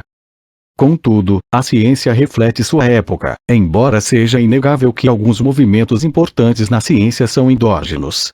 Assim, era quase inevitável que a desordenada multiplicação de partículas subatômicas, sobretudo depois de acelerar-se na década de 1950, levasse os teóricos a buscar simplificação. A natureza, inicialmente, arbitrária da nova e hipotética partícula última, da qual agora se dizia que prótons, elétrons, nêutrons e o resto se compunham, é indicada pelo próprio nome, tirado de Finnegan's-Wake, de James Joyce. O quark, 1963. Ele logo seria dividido em 3 ou 4 subespécies, com seus antiquarks, descritas como de cima, de baixo, dos lados ou estranhos, e quarks com encanto, cada um deles dotado de uma propriedade chamada cor. Nenhuma dessas palavras tinha nada parecido aos seus significados habituais. Como sempre, fizeram-se previsões bem-sucedidas com base nessa teoria, ocultando-se com isso o fato de que nenhum indício experimental da existência de qualquer tipo de quark havia sido descoberto até a década de 1990. Se esses novos fatos constituíam uma simplificação do labirinto subatômico ou mais uma camada de complexidade, deve-se deixar que físicos adequadamente qualificados os julguem. Contudo, o observador leigo cético, mesmo que admirador, pode às vezes ser lembrado dos titânicos esforços de inteligência e engenhosidade despendidos no fim do século XIX para manter a crença científica no éter, antes que a obra de Planck que Einstein o banisse para o Museu de Pseudoteorias, junto com o flogisto, Ver a Era dos Impérios, capítulo 10. A própria falta de contato de tais construções teóricas com a realidade que pretendiam explicar, exceto como hipóteses falsificáveis, deixava-as abertas a influências do mundo exterior. Não seria uma coisa natural, num século tão dominado pela tecnologia, que as analogias mecânicas ajudassem a reciclá-las, embora sob a forma de técnicas de comunicação e controle tanto em animais como em máquinas, técnicas essas que de 1940 em diante geraram um corpo teórico conhecido por vários nomes: cibernética, teoria de sistemas gerais, teoria da informação, etc. Os computadores eletrônicos, que se desenvolveram com estonteante rapidez após a Segunda Guerra Mundial, sobretudo após a descoberta do transistor, tinham uma enorme capacidade de simulação, que tornava mais fácil que antes derivar modelos mecânicos daquilo que até então se encarava como operações físicas e mentais de organismos, incluindo os humanos. Os cientistas de fins do século XX falavam do cérebro como se fosse um elaborado sistema de processamento de informação, e um dos conhecidos debates filosóficos da segunda metade do século era se, e neste caso como, a inteligência humana podia distinguir-se da inteligência artificial, ou seja, se algo na mente humana não era teoricamente programável num computador. Que tais modelos tecnológicos avançaram a pesquisa, não entra em questão. Onde estaria o estudo do sistema nervoso, isto é, o estudo dos impulsos nervosos elétricos, sem o da eletrônica?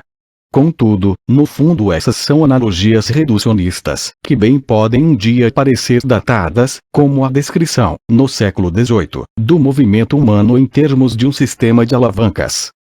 Tais analogias eram úteis na formulação de modelos particulares. Contudo, além desses, a experiência de vida dos cientistas não podia deixar de afetar sua maneira de ver a natureza.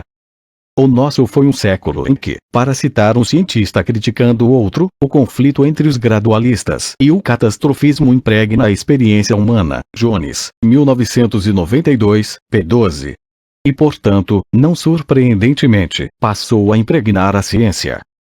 No século XIX, de melhoramento e progresso burgueses, a continuidade e o gradualismo dominaram os paradigmas da ciência. Fosse qual fosse um modo de locomoção da natureza, ela não podia saltar. A mudança geológica e a evolução da vida na Terra prosseguiam sem catástrofes e com minúsculos aumentos. Mesmo o fim previsível do universo num futuro remoto seria gradual, pela insensível mas inevitável transformação de energia em calor, de acordo com a segunda lei da termodinâmica, a morte por calor do universo. A ciência do século XX desenvolveu uma imagem bem diferente do mundo. Nosso universo nasceu, há 15 bilhões de anos, numa maciça superexplosão, e, segundo as especulações cosmológicas da época em que escrevo, pode acabar de maneira igualmente dramática. Dentro dele, o histórico de vida das estrelas, e portanto de seus planetas, está, como o universo, cheio de cataclismos. Novas, supernovas, gigantes vermelhas, anãs brancas, buracos negros e o resto. Nenhum deles reconhecido ou encarado como mais que fenômenos astronômicos periféricos antes da década de 1920. A maioria dos geólogos resistiu durante muito tempo à ideia de grandes deslocamentos laterais, como os continentes movendo-se em todo o globo no curso da história da Terra, embora a evidência disso fosse mais ou menos forte. E o fizeram com base em grande parte ideológica, a julgar pela extraordinária ira da controvérsia contra o principal proponente da deriva continental, Alfred Wegener. De qualquer modo, o argumento de que isso não podia ser verdade porque não se conhecia nenhum mecanismo geofísico para causar tais movimentos não era mais convincente a priori, em vista da evidência, do que o argumento de Lord Kelvin, no século XIX, de que a escala de tempo então postulada por geólogos devia estar errada, porque a física, como então entendida, fazia a Terra muito mais jovem do que a geologia exigia. Contudo, desde a década de 1960 o antes impensável tornou-se a ortodoxia da geologia do dia a dia. Um globo de placas gigantescas mudando de lugar, às vezes rapidamente, placas tectônicas.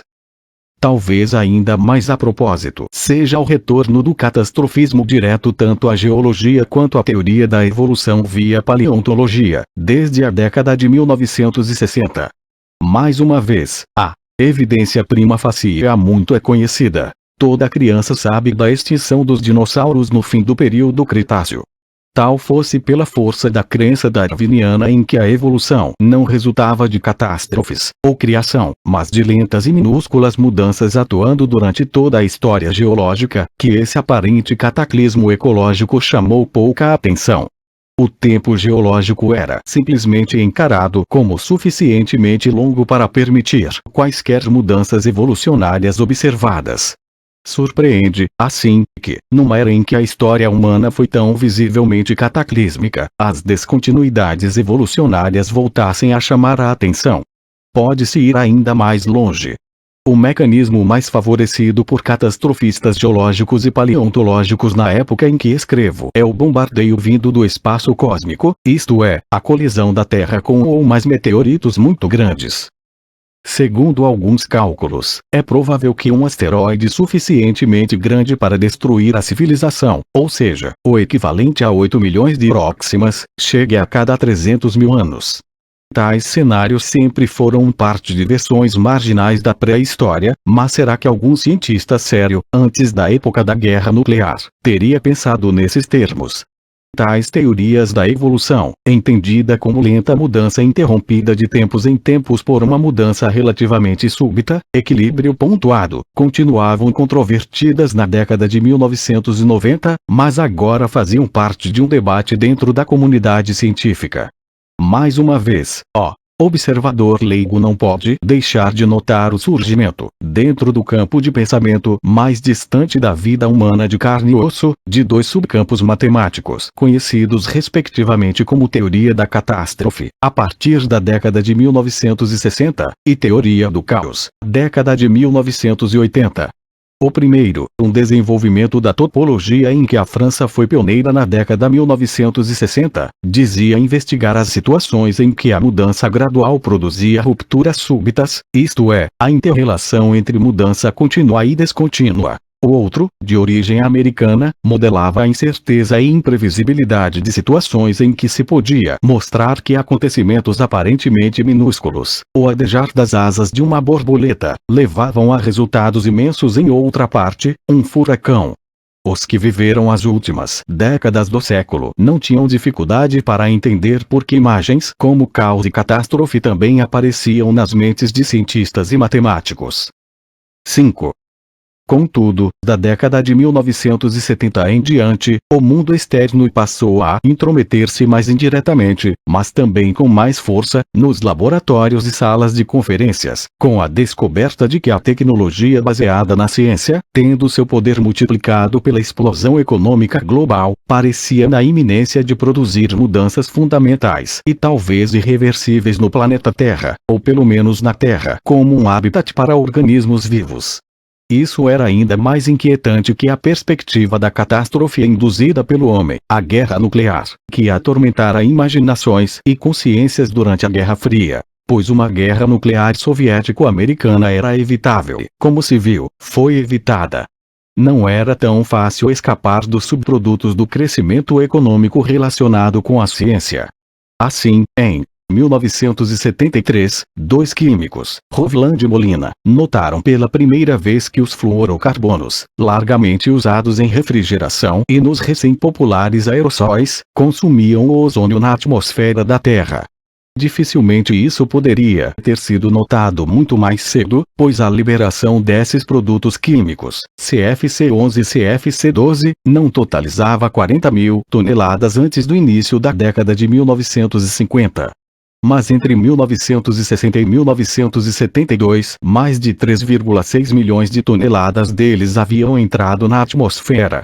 Contudo, no início da década de 1990 a existência de grandes buracos de ozônio na atmosfera era do conhecimento de leigos, e a única questão era saber com que rapidez ia prosseguir o esgotamento da camada de ozônio, e quando ultrapassaria os poderes de recuperação natural da Terra. Se eliminassem o CFC, ninguém tinha dúvidas de que ela reapareceria. O efeito estufa, ou seja, o incontrolável esquentamento da temperatura global pela liberação de gases produzidos pelo homem, que começou a ser discutido a sério por volta de 1970, tornou-se uma preocupação importante de especialistas e políticos na década de 1980, 1990. O perigo era real, embora às vezes muito exagerado. Mais ou menos na mesma época a palavra ecologia, cunhada em 1873 para o ramo da biologia, que tratava das inter-relações de organismos e seus ambientes, adquiriu sua hoje familiar conotação quase política, e Emily Cholson, 1970. Eram as consequências naturais do superboom econômico secular, ver capítulo 9. Essas preocupações seriam o suficiente para explicar por que a política e a ideologia começaram mais uma vez a cercar as ciências naturais na década de 1970. Contudo, começaram a penetrar até mesmo em ramos das próprias ciências, em forma de debate sobre a necessidade de limitações práticas e morais à investigação científica. Jamais, desde o fim da hegemonia teológica, tais questões haviam sido levantadas a sério. Não surpreendentemente, vieram daquela parte das ciências naturais que sempre tivera, ou parecerá ter, implicação direta sobre os assuntos humanos, genética e biologia evolucionária. pois 10 anos após a Segunda Guerra Mundial as ciências da vida foram revolucionadas pelos espantosos avanços da biologia molecular, que revelaram um mecanismo universal de herança, o código genético. A revolução na biologia molecular não foi inesperada. Depois de 1914, podia-se ter como certo que a vida podia e tinha de ser explicada em termos de física e química, e não em termos de alguma essência peculiar aos seres vivos. Na verdade, modelos bioquímicos da possível origem da vida na Terra, começando com luz do Sol, metano, amônia e água, foram sugeridos na década de 1920, em grande parte com intenções antirreligiosas, na Rússia soviética e na Grã-Bretanha, e puseram o assunto na pauta científica séria. A hostilidade à religião, a propósito, continuou a animar os pesquisadores nesse campo. Tanto Crick quanto Linus Pauling são exemplos disso, ou B. 1970, p. 943. O grande impulso de pesquisa biológica há décadas era bioquímico, e cada vez mais físico, desde o reconhecimento de que se podiam cristalizar as moléculas de proteína, e portanto analisá-las cristalograficamente. Sabia-se que uma substância, o ácido desoxirribonucleico, DNA, desempenhava um papel, possivelmente o central, na hereditariedade. Parecia ser o componente básico do gene, a unidade de herança. O problema de como o gene causava a síntese de outra estrutura igual a si, em que mesmo as mutações do gene original são copiadas Muller, 1951, p. 95, isto é, de como operava a hereditariedade, já se achava sob séria investigação em fins da década de 1930. Após a guerra, era claro que, nas palavras de Crick, grandes coisas estavam logo após a esquina. O brilhantismo da descoberta por Crick e Watson da estrutura em dupla hélice do DNA e da maneira como explicava a cópia de gene com o elegante modelo químico-mecânico não é diminuído pelo fato de que vários pesquisadores convergiam para o mesmo resultado no início da década de 1950. A revolução do DNA, a maior descoberta individual da biologia J. D. Bernal, que dominou as ciências da vida na segunda metade do século, foi essencialmente na genética e, como o darwinismo do século XX é exclusivamente genético, na evolução. Estes são dois temas notoriamente delicados, tanto porque os próprios modelos científicos são frequentemente ideológicos em tais campos. Lembramos a dívida de Darwin com Malthus, Desmond Moon, capítulo 18, quanto porque habitualmente descambam para a política, darwinismo social. O conceito de raça ilustra essa interação. A lembrança das políticas raciais nazistas tornou praticamente impensável que intelectuais liberais, o que incluía a maioria dos cientistas, operassem com esse conceito. Na verdade, muitos duvidavam que ele fosse legítimo até para investigar de modo sistemático diferenças geneticamente determinadas entre grupos humanos, por receio de que os resultados oferecessem encorajamento a opiniões racistas. Mais geralmente, nos países ocidentais a ideologia pós-fascista de democracia e igualdade reviveu os velhos debates de natureza versus alimentação, ou hereditariedade versus ambiente. Visivelmente, o indivíduo humano era formado tanto pela hereditariedade quanto pelo ambiente, pelos genes e a cultura.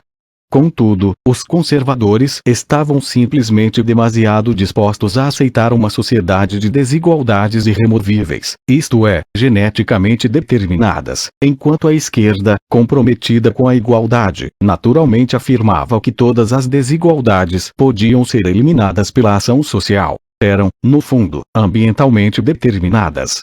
A controvérsia pegou fogo na questão da inteligência humana, que, devido às suas implicações para a educação escolar seletiva e universal, era altamente política. Suscitou questões muito mais amplas que as de raça, embora se referisse também a elas. À medida de sua amplitude, surgiu com a revivescência do movimento feminista, ver capítulo 10, do qual várias ideólogas chegaram perto de afirmar que todas as diferenças mentais entre homens e mulheres eram essencialmente determinadas pela cultura, ou seja, ambientais. Na verdade, a substituição, que entrou na moda, do termo sexo por gênero, implicava a crença em que mulher era não tanto uma categoria biológica quanto um papel social. Um cientista que tentasse investigar esses temas sensíveis sabia estar em campo minado, político. Mesmo os que entraram nele deliberadamente, como E.O. Wilson, de Harvard, 1929, defensor da sociobiologia, evitavam falar com clareza. O que tomava a atmosfera mais explosiva era que os próprios cientistas, sobretudo na ala mais obviamente social da ciência, teoria da evolução, ecologia, etologia ou estudo de comportamento social animal, e coisas assim, eram simplesmente demasiado inclinados a usar metáforas antropomórficas ou extrair conclusões humanas.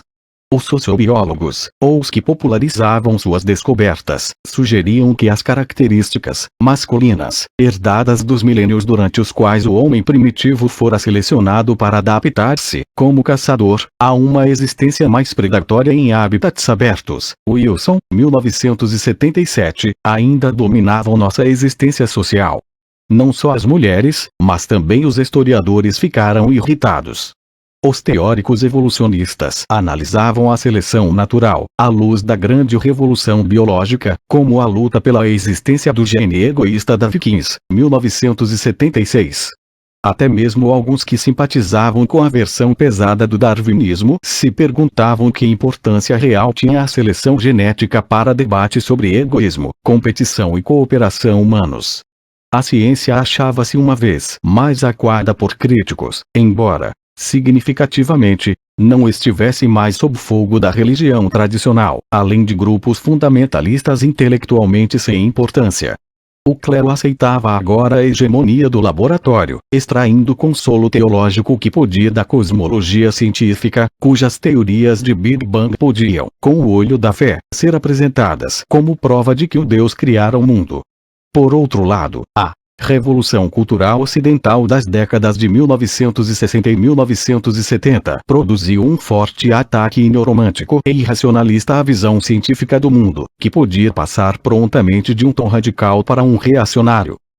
Ao contrário das trincheiras avançadas das ciências da vida, a principal fortaleza de pesquisa pura nas ciências pesadas pouco foi perturbada por tais franco-atiradores até tornar-se evidente, na década de 1970, que não se podia divorciar a pesquisa das consequências sociais das tecnologias que ela agora, e quase imediatamente, gerava.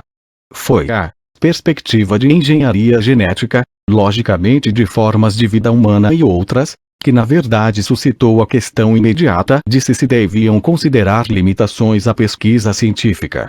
Pela primeira vez, ouviram-se essas opiniões entre os próprios cientistas, notadamente no campo biológico, pois a essa altura alguns dos elementos essenciais das tecnologias do tipo Frankenstein não eram separáveis da pesquisa pura e a elas subsequentes, mas, como no projeto do genoma, plano de mapeamento de todos os genes da hereditariedade humana, eram a pesquisa básica. Essas críticas solaparam o que todos os cientistas encaravam até então, e a maioria continuou a encarar, como o princípio básico da ciência, ou seja, o de que, com as mais marginais concessões às crenças morais da sociedade, a ciência devia buscar a verdade aonde quer que essa verdade a levasse. Eles não eram responsáveis pelo que os não-cientistas faziam com seus resultados. O fato de que, como observou um cientista americano em 1992, nenhum biólogo molecular importante que conheço deixa de ter interesse financeiro no negócio da biotecnologia, Levontin, 1992, p. 37, pp. 32, 40, de que, para citar outro, a questão da propriedade está no âmago de tudo o que fazemos. Levontin, 1992, p. 38, tornava a alegação de pureza ainda mais duvidosa. O que estava em causa agora não era a busca da verdade, mas a impossibilidade de separá-la de suas condições e consequências. Ao mesmo tempo, o debate era essencialmente entre pessimistas e otimistas em relação à raça humana. Pois a crença básica dos que pensavam em restrições ou autolimitações à pesquisa científica era que a humanidade, como hoje organizada, não era capaz de lidar com os seus poderes de transformação da Terra, ou mesmo de reconhecer os riscos que corria. Pois mesmo os feiticeiros, que resistiam a toda limitação em suas pesquisas, não confiavam em seus aprendizes. Os argumentos em favor da investigação ilimitada referem-se à pesquisa científica básica, não às aplicações tecnológicas da ciência, algumas das quais devem ser restringidas. Baltimore, 1978. E no entanto, tais argumentos não chegavam à questão. Pois, como sabiam todos os cientistas, a pesquisa científica não era ilimitada e livre, quando nada, porque exigia recursos que eram limitados. A questão não era se alguém devia dizer aos pesquisadores o que fazer, mas quem impunha esses limites e orientações, e por quais critérios. Para a maioria dos cientistas, cujas instituições eram direta ou indiretamente pagas com verbas públicas, esses controladores de pesquisa eram os governos, cujos critérios, por mais sinceros que fossem em sua dedicação aos valores da livre investigação, não eram os de Planck, Rutherford ou Einstein. As prioridades deles não eram, por definição, as da pesquisa pura, sobretudo quando essa pesquisa era cara. E, após o fim do grande boom global, até mesmo os governos mais ricos, com suas rendas não mais crescendo à frente dos gastos, não tinham orçamento. Tampouco eram, ou podiam ser, as prioridades da pesquisa aplicada, que empregava a grande maioria dos cientistas, pois essas não eram postas em termos de avanço do conhecimento em geral, embora bem pudessem resultar nisso, mas da necessidade de atingir determinados resultados práticos. Por exemplo, a cura do câncer ou da AIDS. Os pesquisadores nesses campos buscavam não necessariamente o que lhes interessava, mas o que era socialmente útil ou economicamente lucrativo, ou aquilo para que havia dinheiro, mesmo quando esperavam que isso os levasse de volta ao caminho da pesquisa fundamental. Nas circunstâncias, não passava de retórica vazia declarar intoleráveis as restrições à pesquisa, porque o homem era por natureza uma espécie que precisava satisfazer nossa curiosidade, exploração e experimentação. Lewis Thomas, em Baltimore, 1978, p. 44, ou porque os picos de conhecimento deviam ser escalados, na expressão clássica dos montanhistas, porque estão lá. A verdade é que a ciência, com o que muita gente quer dizer as ciências naturais pesadas, estava demasiado grande, demasiado poderosa, demasiado indispensável à sociedade em geral e a seus pagadores em particular para ser deixada entregue a seus próprios cuidados. O paradoxo de sua situação era que, em última análise, a imensa casa de força que era a tecnologia do século XX, e a economia que ela tornava possível, dependiam cada vez mais de uma comunidade relativamente minúscula de pessoas para as quais essas consequências tirânicas de suas atividades eram secundárias, e muitas vezes triviais. Para elas, a capacidade dos homens de viajar para a Lua, ou refletir as imagens de uma partida de futebol brasileira por meio de um satélite para serem vistas numa tela em Düsseldorf, era muito menos interessante que a descoberta de um ruído cósmico de fundo que fora identificado durante a busca de fenômenos que perturbavam as comunicações, mas confirmavam uma teoria sobre as origens do universo.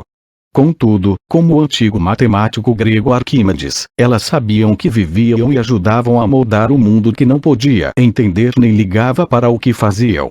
Seu apelo por liberdade de pesquisa era o crítico eur de Arquímedes aos soldados invasores, contra os quais ele inventara engenhos militares para sua cidade de Siracusa, e que não tomaram conhecimento deles ao matá-lo. Pelo amor de Deus, não estraguem meus diagramas.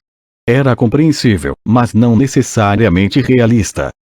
Só os poderes transformadores do mundo, dos quais elas tinham a chave, as protegiam, pois esses pareciam depender de que se deixasse uma elite, fora isso incompreensível e privilegiada. Incompreensível, até o fim do século, mesmo em sua relativa falta de interesse pelos sinais externos de riqueza e poder, seguir seu caminho em paz. Todos os estados do século XX que haviam agido de outro modo tinham motivo para lamentá-lo. Todos os estados, portanto, apoiavam a ciência, que, ao contrário das artes e da maioria das humanidades, não podia funcionar de fato sem esse apoio, ao mesmo tempo evitando interferir até onde possível. Mas os governos não estão interessados na verdade última, a não ser da ideologia ou religião, mas na verdade instrumental. No máximo, podiam promover a pesquisa pura, isto é, no momento inútil, porque ela poderia um dia produzir alguma coisa útil, ou por motivos de prestígio nacional, em que a busca de prêmios Nobel vinha antes da de medalhas olímpicas e ainda continua mais altamente valorizada. Essas eram as bases nas quais as triunfantes estruturas da pesquisa e da teoria científica se erguiam, e pelas quais o século XX será lembrado como uma era de progresso humano, e não, basicamente, de tragédia humana.